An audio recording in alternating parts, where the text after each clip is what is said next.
The Ateneo says it is coordinating with the National Bureau of Investigation and the Police Criminal Investigation and Detection Group on the deaths of basketball players Rene Baterbonia and Divine Adili. This as parents of Baterbonia requested for his remains to be autopsied. Baterbonia, 19, and Adili, 21, died from drowning during the Blue Eagles team building at a private resort in Aurora, Monday, June 8.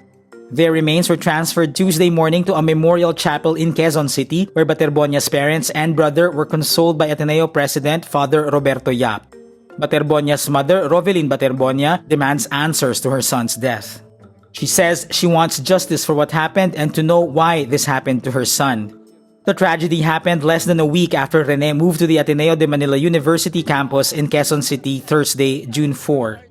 Meantime, Adili's family asked that his remains be returned to Nigeria in accordance with family and cultural practices.